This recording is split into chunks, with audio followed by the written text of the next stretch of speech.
start with this. I'm sure most of you have heard by now, per tweet from Michael Benson, Charlo versus Brian Castaño 2 has been postponed for March 19th as Castaño has suffered a bicep injury in training. The plan is to reschedule in May or June, but the undisputed rematch is now under threat as WBO mandatory Tim Tszyu is pushing to get his shot. To that, the WBO have issued out a show cause letter to Brian Castaño and his team to produce medical documentation that corroborates an injury. This news broke late yesterday. WBO President Paco Veracel went as far as assigning the blame to Team Castaño. You don't often see that. You don't often see the president of an alphabet organization, a sanctioning body, taking a side. Not publicly, anyways. He's pointing the finger at Brian Castaño. He is laying the blame at the feet of Brian Castaño and his team, and he's doing it publicly. You don't often see that. That's what we saw yesterday. The WBO seems unconvinced with Brian Castaño's story, and they require proof. They require documentation. They're not convinced, and neither is Charlo. He says 2 times in a row they done tried to pull this same stunt, and I'm not buying it. This is unfortunate. Is it possible that based on how the first fight was scored, the Brian Castaño people are feeling raw about it, and they may not necessarily want to go into a second fight with Charlo? Is it possible that the way that the first fight was scored is influencing their judgment, and what all of this is the Castaño people trying to get out of this fight? A lot of people thought Brian Castaño won that first fight. That fight was quite controversially ruled a draw by the judges, but not in the eyes of many boxing fans. Many who took in the fight and felt that Brian had done enough to win the fight. Brian himself and his team, they feel they did enough to have won the fight. Is it possible that what we're seeing now, this static, this resistance, is no injury at all?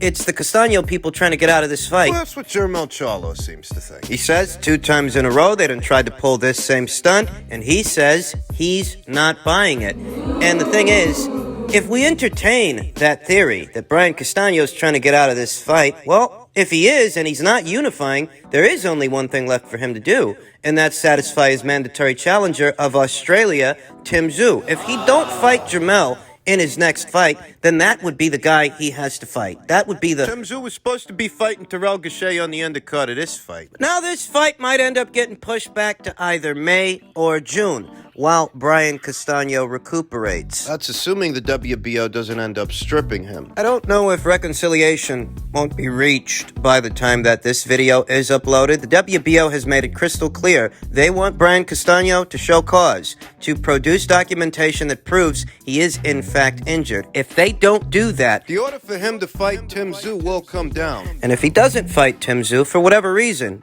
you know what happens. You know what happens next.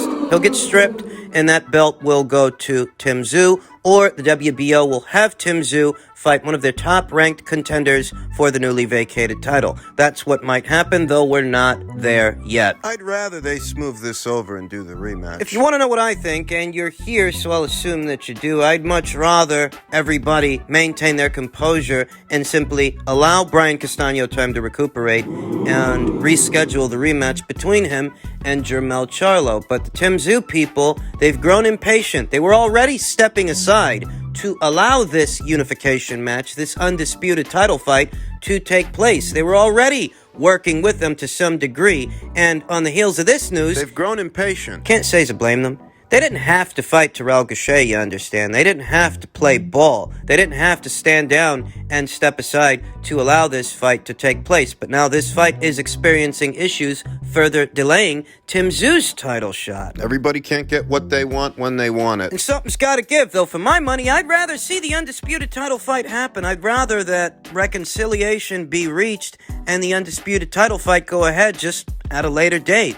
If it does, and it still might, we don't know that all the aforementioned parties won't reach a solution by the time that this video is uploaded. Maybe they will. And if it turns out that Brian's injury, it's legit, and they actually do have to postpone this thing due to medical reasons, that... Well, it's not very encouraging for Brian. If he actually has suffered a minor tear to his bicep ahead of what's supposed to be the undisputed rematch, the undisputed title fight. That's not encouraging at all if he's going into that rematch with some kind of an injury. When news first broke that these two guys were going to be fighting for a second time, I told you, Rematches are usually determined, their outcomes, by which fighter can make the most adjustments. Charlo, he's a boxer puncher. Brian Castaño, he's a pressure fighter. Pressure fighters don't often make adjustments, you understand? Pressure fighters are pressure fighters through and through. They're the kind of fighters that stay in character regardless of who's opposite the ring. Thus, from where I'm sitting, the guy more capable of making adjustments is Charlo. Couple that with this injury Brian is reported to have suffered,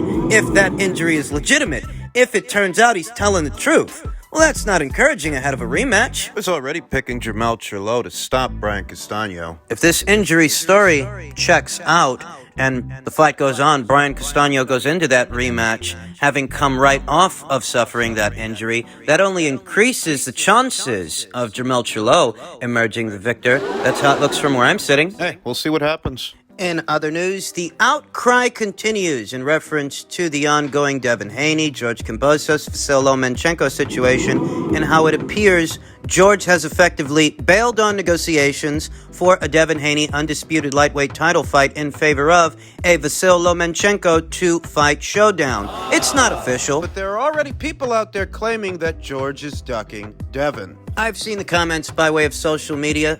Those of you that are out there outraged that George Kambosos may end up fighting Vasyl Lomachenko as opposed to Devin Haney, and have gone as far as saying that he's ducking Devin, and ducking! It's really not how ducking works. And according to Hoyle, duck is when you bail out on a hard fight for an easier fight, a fight you stand a better chance of winning. And I don't think that's the situation here. I actually think George stands a better chance of beating Devin than he does of beating Loma. Against Loma, I think George gets stopped, whereas against Devin, George stands a fighting chance, especially when he has home field advantage, especially if the fight were to take place in his neck of the woods, in Australia, in the land down under. No, I don't got a horse in the race. I'd be okay with either guy getting the fight. You know, Devin Haney had the same opportunity, the same chance, the same amount of time to negotiate a fight with George that Vasyl Lomachenko did. So if George ends up fighting Vasyl Lomachenko as opposed to Devin Haney, He had the same opportunity to incentivize an offer to that guy. he's had the exact same amount of time to do a fight with him. And if it turns out that George picks Loma as opposed to picking Devin, well, I don't think it's because he views Loma, Vasyl Lomachenko, as an easier fight, a more winnable fight. There are people out there saying George Kambosos is ducking Devin Haney. And from where I'm sitting, that doesn't make any sense because that's not how ducking works.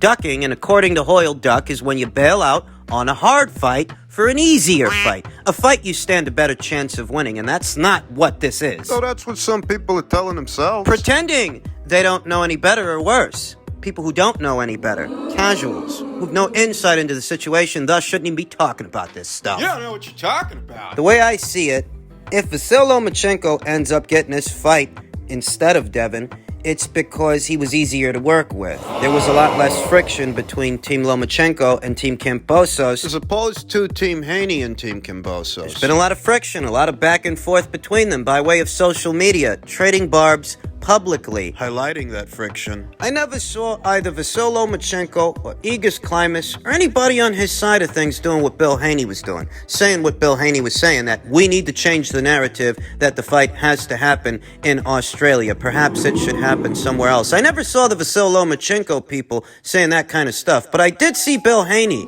Devin Haney's father. I did see him saying that kind of stuff, and I feel like that accents a potential problem, what could have been a potential snag in negotiations, that he took that kind of stance, only to turn right around and say, Devin's willing to go to Australia, he'll do whatever he has to do. Perhaps you're a day late and a dollar short with that demeanor. Perhaps that's the demeanor you should have had throughout. But I never saw that friction between Team Loma and Team Kambosos that I saw between Team Haney and Team Kambosos. There was friction there. Maybe Team Loma was easier to deal with. Made themselves easier to deal with by acquiescing to being the B-side, giving in to George Kambosos Jr.'s demands, incentivizing an offer that includes a rematch clause for him if he loses those alphabet titles. Vasyl Lomachenko willing to travel months out from the fight to ensure that the fight happens. He's willing to camp out in Australia and do his fight camp there. Is this the kind of offer that the Devin Haney people presented to George? We're willing to go, not just willing to go to Australia, we're willing to move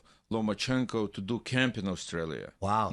Couple months before, because that way we can guarantee the fight is happening, Right. because the country can be closed, can be opened, and Sure. to go all of this.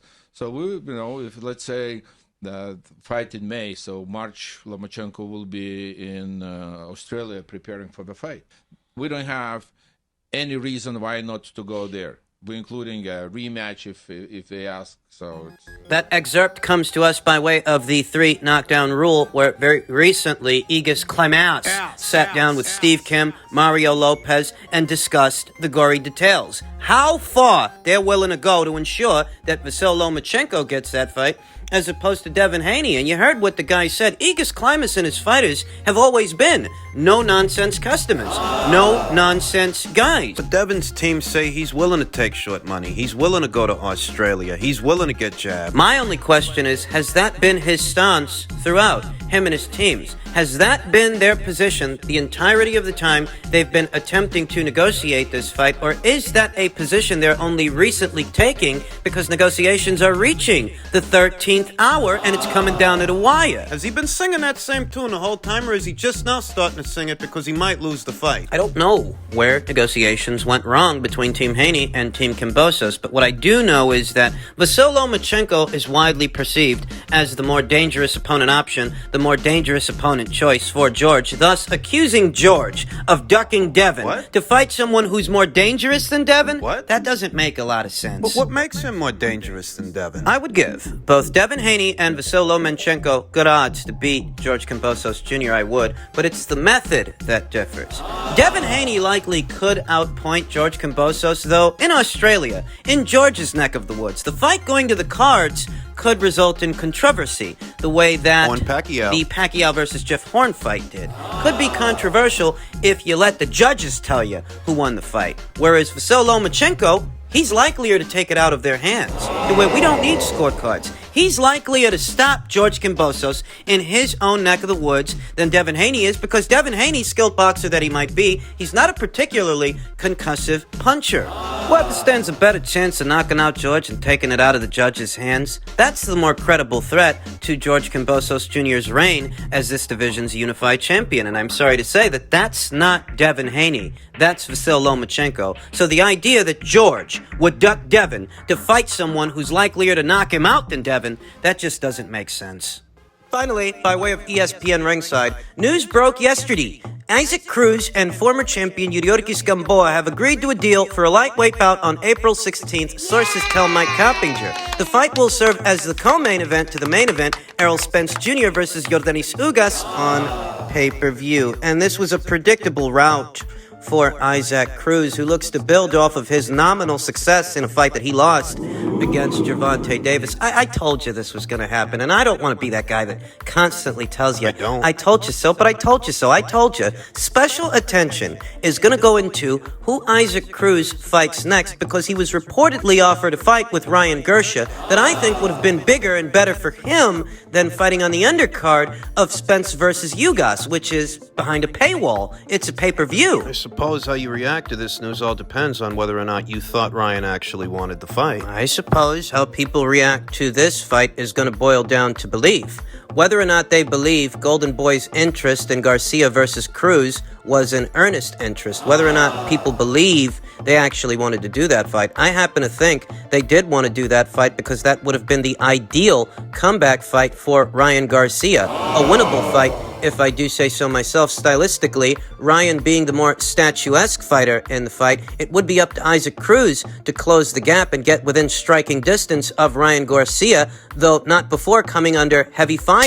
Ryan Garcia, he's not just a tall drink of water for lightweight, he's got some very fast hands. The fastest, perhaps, in this division, and it's conceivable that in attempting to get within striking distance of Ryan Garcia, he might end up eating a big left hook, quick one, the same way that Francisco Fonseca did, whilst lunging in, looking to land shots. Seemed like a winnable fight from where I was sitting for Ryan Garcia. An interesting fight, more interesting than Cruz versus Gamboa. The both of these boys are coming off of losses. Isaac's coming off the loss. He's coming off the loss to Gervonta Davis, and Gamboa's coming off of 2 back-to-back losses. And this is the co-main event to the main event that's going to cost you about $80. This pay-per-view, $80 a pop, like most pay-per-views. Doesn't make a lot of sense to me. Stanionis versus Butaev is the better fight. That should have been the co-main event. It's obvious what they're doing here. They're having Isaac Cruz face Yuriorkis Gamboa, who's coming off of 2 back-to-back losses, by the way, but they're having him fight Yuriorkis